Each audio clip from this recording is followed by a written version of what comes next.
di SDN 234 Saluyu, Kecamatan Cibening Kidul, Kota Bandung, sekaligus merupakan peserta PPG Prajabatan tahun 2021. Pada hari ini, hari Senin, tanggal 21 November tahun 2022, saya akan melaksanakan uji kinerja praktik di kelas 6 SDN 234 Saluyu. Selamat menyaksikan.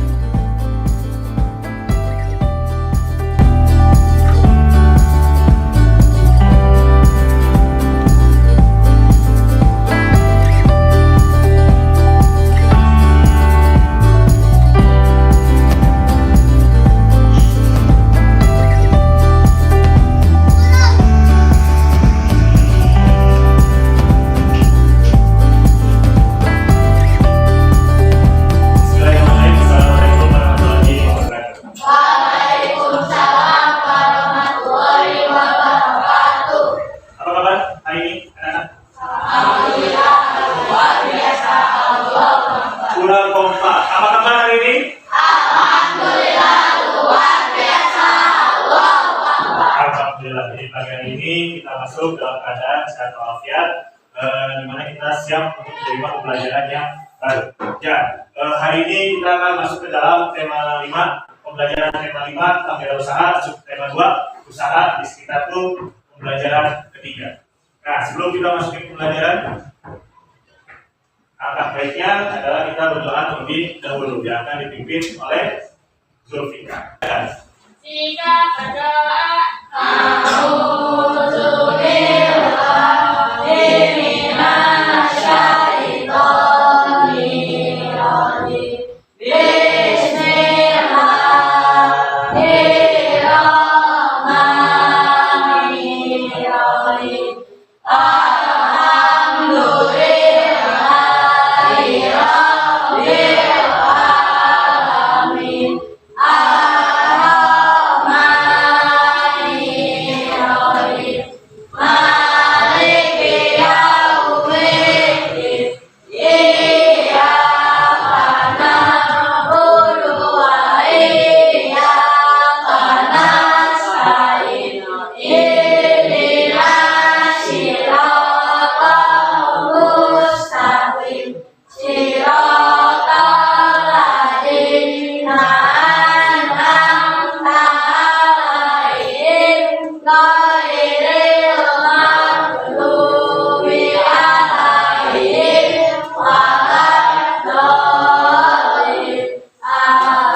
Waalaikumsalam warahmatullahi wabarakatuh. Alhamdulillah, kita sudah siap belajar. Hari ini teman kalian ada yang sudah masuk?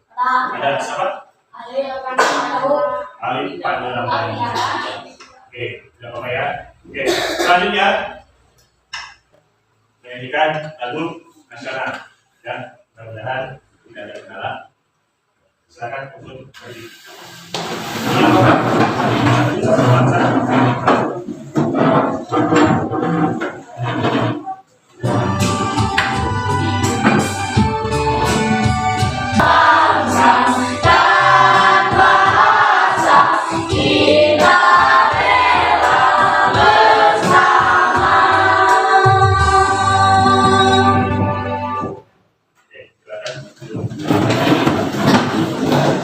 Sebelumnya pembelajaran dahulu kalian sudah belajar tentang magnet.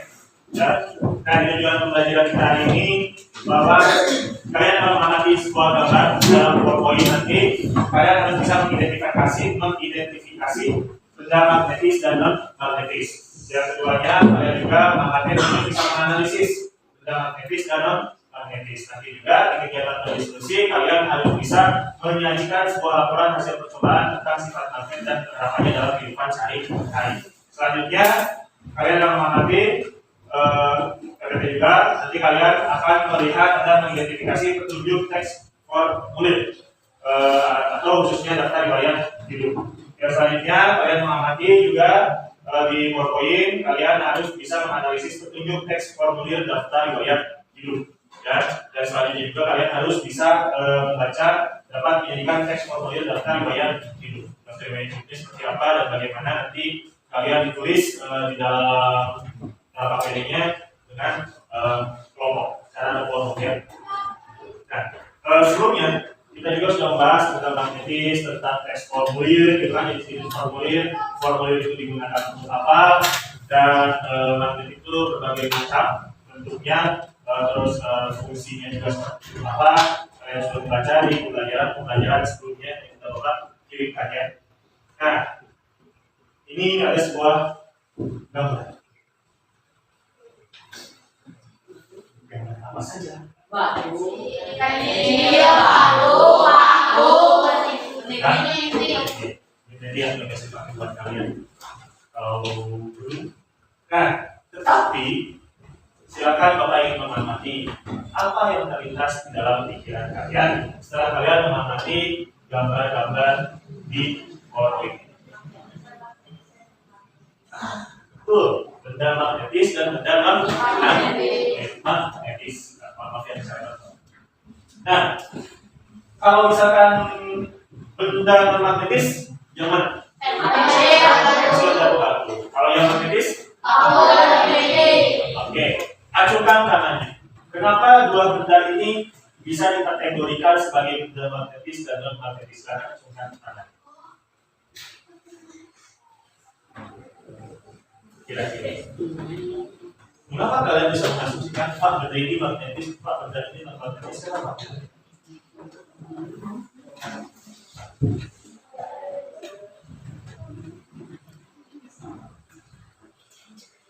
Berani mengungkapkan, tidak ada yang salah. Berani mengacungkan tangan, terus ungkapkan apa yang ada dalam pikiran kalian.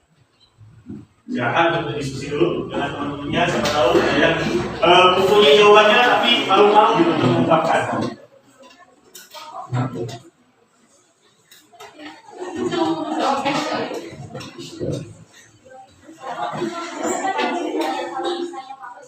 Ya, suaranya bisa agak lebih keras. Kalau misalnya paku sama magnet kan bisa ditarik sama magnet. Terus sebaliknya kalau misalnya pensil sama batu bisa ditarik sama magnet. Oke, ya, kita tepuk tangan dulu. Yang harus kita ketahui, masih ingat sifatnya apa? Kita baca cepat, Pak. Ya, ini sifat-sifat magnet. Jadi magnet itu memiliki beberapa sifat. Kira-kira silakan dibaca oleh Iqbal. Kelihatan, Pak? Kelihatan.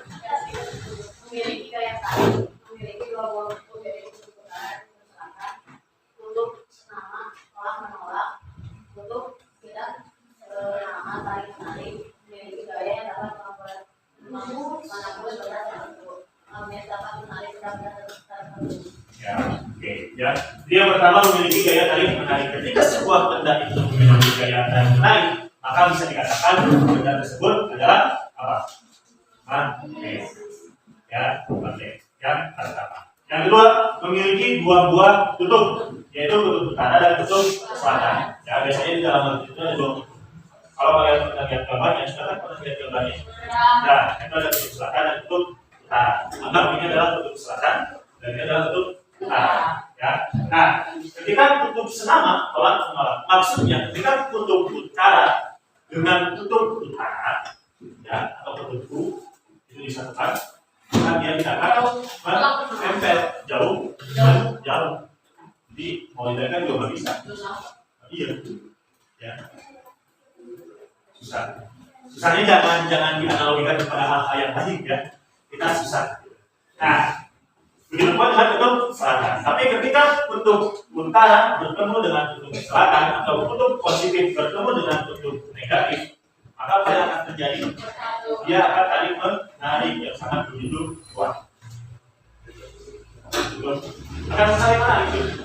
Wah, mau disimpan di sini, kalau masih kuat dia akan menyatu. Ya. Nah, juga memiliki gaya yang dapat menembus benda tertentu seperti tadi yang Bapak bicarakan. Dikasih mama atau orang tua kalian menulis pesan di kertas, ditempel, nempel ternyata. Ternyata ini ada sifat bahwa magnet itu memiliki gaya yang dapat menembus benda tertentu. Karena dulu Bapak mencoba di kaca, di atasnya pakai benda besi, aku apakah itu masih magnet lagi atau bukan? Kaca juga ditempel, ketika dimajukan, dia akan mengikuti. Nah, apakah kertas pun sama, kain juga sama. Terus kira-kira benda apa lagi nih yang dapat menembus benda-benda tertentu selain kertas, kaca, kain? Kalian mungkin pernah plastik, terus kayu. Ya. Kulit apa? Oh iya, bisa. Kamu pernah ya pakai ya, jadi kalian pernah mencoba gitu kan, cuma ternyata magnet itu bisa daya menarik terhadap dapat menembus benda-benda tertentu. Mungkin telinga kalian gitu kan, ada yang pakai magnetan di sini biasanya laki-laki. Nggak tahu sekarang masih ada? Kalau digital. Oh, ada. Oke. Terus, nah, gitu ya. Nah, ini sifat-sifat ini harus kalian pahami dan dihafalkan. Setelah dihafalkan, terus dipahami. Ini nanti ketika kalian melihat di luar sana, kalian sudah bisa pakai lagi dengan yang namanya magnet. Itu betapa yang bisa menarik lagi. Menarik bisa, itu dan menarik uang juga bisa. Makasih. Ya, ini sekitaran kita magnet. Nah, ini tadi benda magnetis dan magnetis di sekitar kita yang juga kalian sebutkan. Ada pensil, gunting, nempel nggak? Bagian apa nih? Nah, pada pertemuan sebelumnya, ya, ketika kita membahas tentang benda magnetis di sekitar lingkungan kita dan kertas tempel, ternyata kertas itu memiliki manfaat dan kegunaannya juga yang lainnya. Kertas kecil maupun kertas yang besar. Bahwa dalam kertas yang besar kita bisa menulis yang namanya daftar riwayat hidup. Sebelumnya kita sudah membahas tentang masalah teks formulir. Ya, teks formulir itu kegunaannya untuk apa, terus bagaimana cara kita membuatnya dan digunakan dalam kepentingan apa. Nah, sekarang kita masuk kepada kita akan menggunakan data diri. Terus kalian juga sudah punya data diri kalian kan? Tahu kan data dirinya, alamatnya kalian sudah tahu kan? Sudah pernah menulis. Yang waktu itu Pak bingung ini kode posnya apa ya? Terus apa ya? Nah, sekarang kamu sudah tahu kan? Karena kalian sudah menulis. Nah, kita akan memasukkan data tersebut ke dalam untuk membuat daftar riwayat hidup. Ya. Nah, daftar riwayat hidup itu kira-kira menurut kalian apa? Ayo, pribadi saat ini. Daftar riwayat hidup itu apa sih? Atau pernah nggak sih mendengar kata-kata daftar riwayat hidup? Belum? Nggak pernah? Gimana pernahnya? Belum atau pernah? Pernah atau belum? Nggak tahu? Nggak ada yang tahu? Belum? Kalau di barisan ini ada yang pernah mendengar?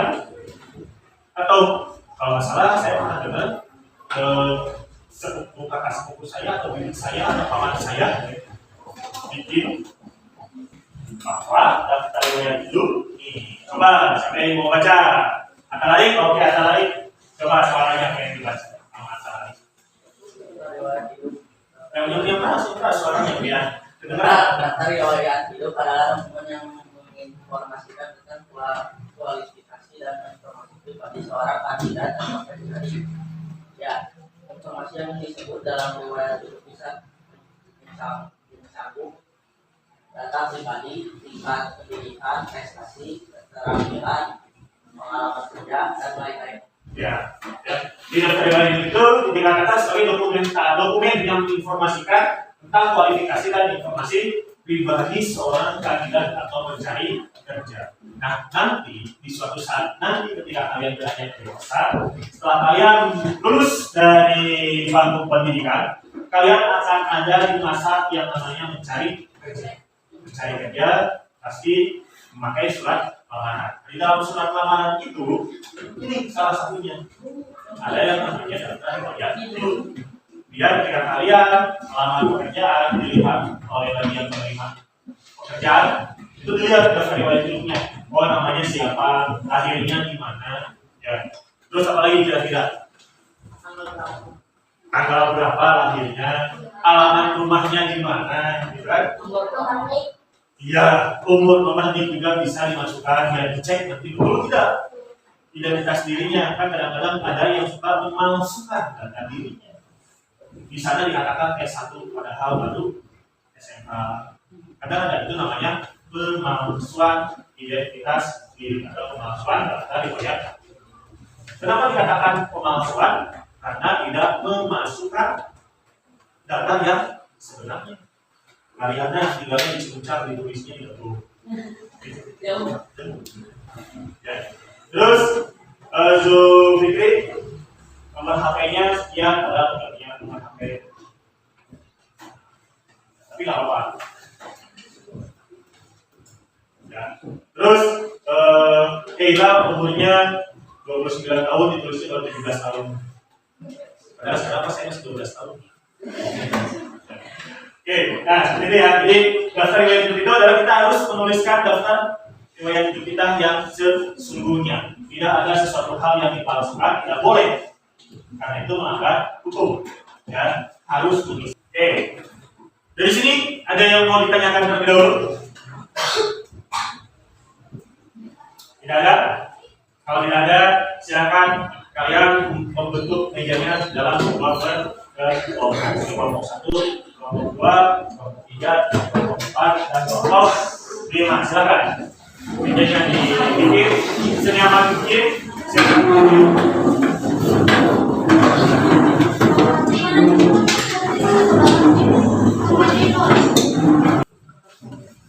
Nah, ini kembalikan. Ini untuk daftar riwayat hidupnya ditulis di belakangnya. Ya, satu kelompok. Ada lagi buat siapa yang menjadi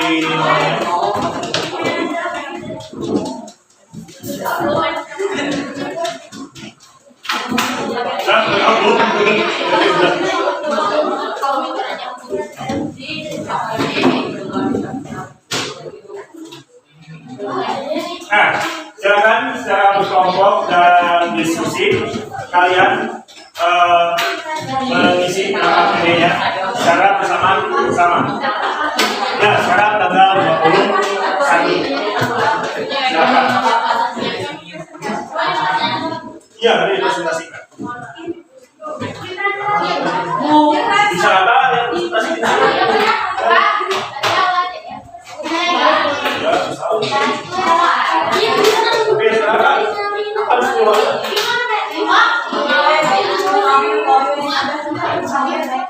Ya,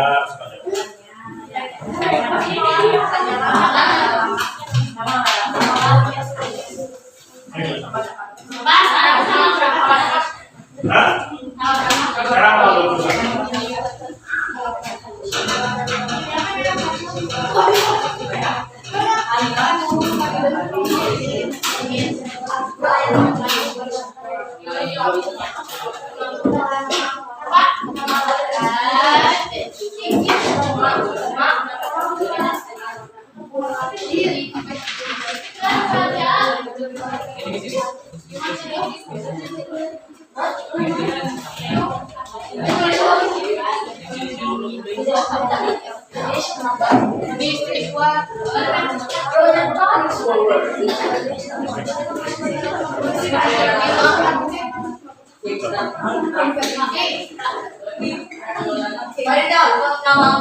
iya, tulis.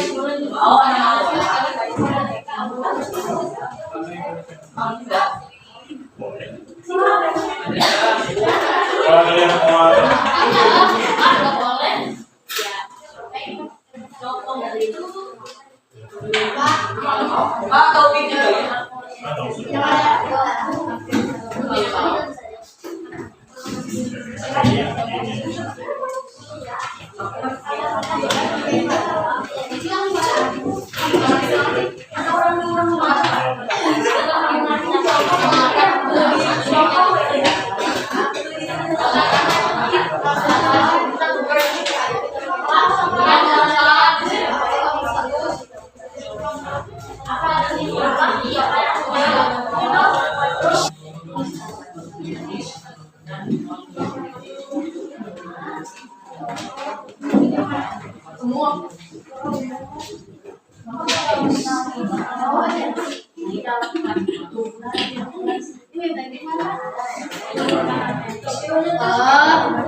Boleh berdiri, boleh eksplor apa aja yang ada di sini.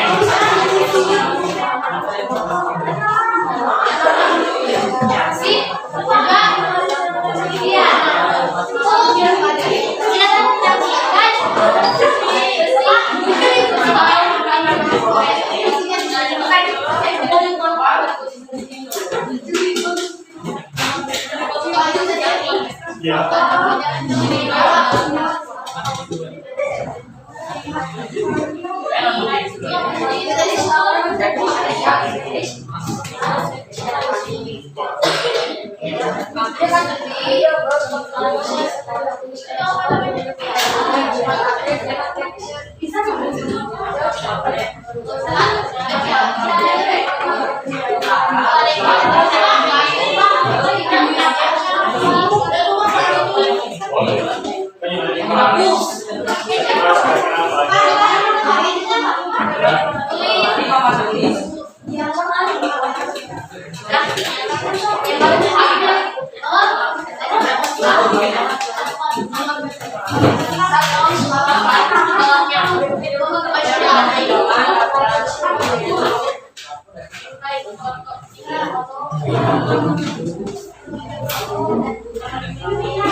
Nah, terus di belakangnya sebelum Bapak, ya, sekarang waktunya kita untuk mempresentasikan hasil diskusi kalian. Dimulai dari kelompok 5. Silakan kelompok 5 ke depan. Assalamualaikum warahmatullahi wabarakatuh. Kami dari kelompok 5 akan mempresentasikan hasil kelompok kami. Jenis bahan yaitu kertas, pensil, papan, paku, buku, meja, kursi, kendi, kaca, dan membatik. Dalam praktis yaitu paku, besi, kertas, besi, penggaris besi, tempat pensil.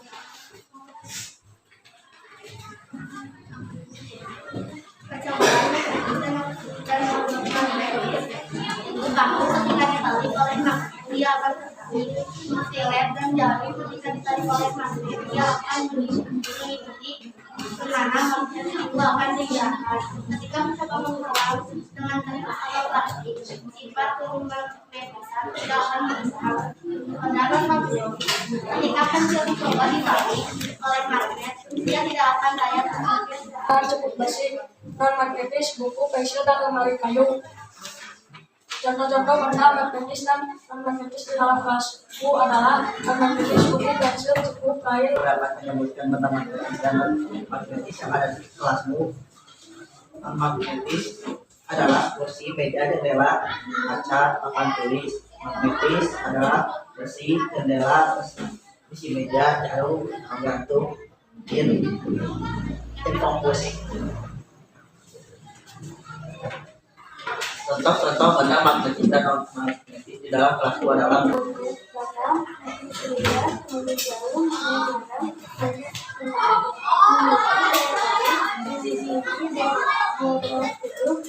daftar riwayat hidup, data pribadi, keterampilan, prestasi, tingkat pendidikan, ekstrakurikuler, dan lain-lain. Wassalamualaikum warahmatullahi wabarakatuh. Waalaikumsalam.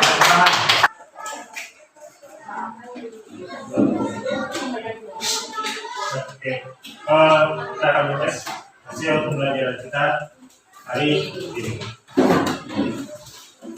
Oke.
Alhamdulillah pembelajaran kita hari ini telah selesai. Sebelum itu kita ingin melihat dulu semangat kalian, masih semangat kan? Jadi bagaimana dengan pembelajaran hari ini? Bagaimana perasaannya? Senang? Alhamdulillah kalau misalkan. Mudah-mudahan pembelajaran kita hari ini bisa kamu maksimal untuk menyerapannya dan juga hal-hal apa saja yang telah kamu pelajari hari ini tentang apa? Terus kita riwayat hidup ya, pokoknya hal-hal yang nanti bisa kalian dikerjakan dan dilaksanakan dalam kehidupan sehari-hari. Nah, sebelum kita pulang, alangkah baiknya kita berdoa. Silakan, sudah disiapkan? Oke, silakan dari saya dulu.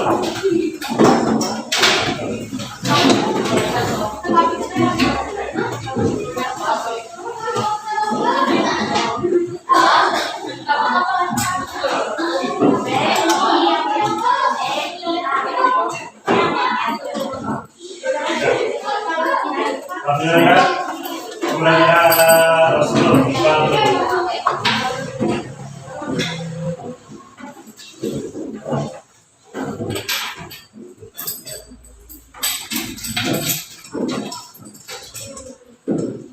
Ya, bahwa alhamdulillah perasaan kalian senang hari ini kalian sudah belajar mengenai benda magnetis dan non-magnetis serta tentang formulir yaitu khususnya daftar riwayat hidup. Silakan untuk dipelajari kembali di rumah tentang materi-materinya. Selanjutnya untuk pelajaran berikutnya silakan disiapkan. Alhamdulillah kalau misalkan nanti ada yang tidak paham atau bagaimanapun silakan bisa saling berdiskusi dengan baik di rumahnya atau di Oke, sebelum pulang silakan berdoa terlebih dahulu. Silakan dipimpin oleh Zulfikri. Di luar. Jika berkenaan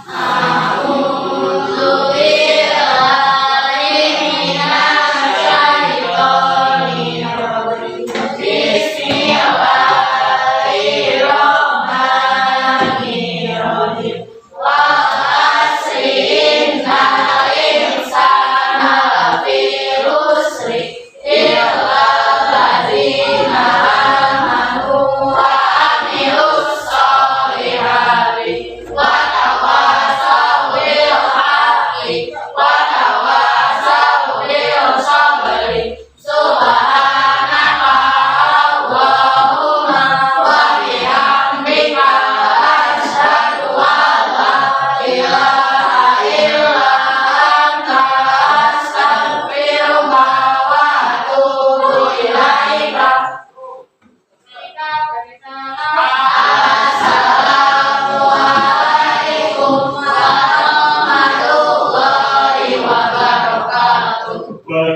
warahmatullahi wabarakatuh. Langsung pulang.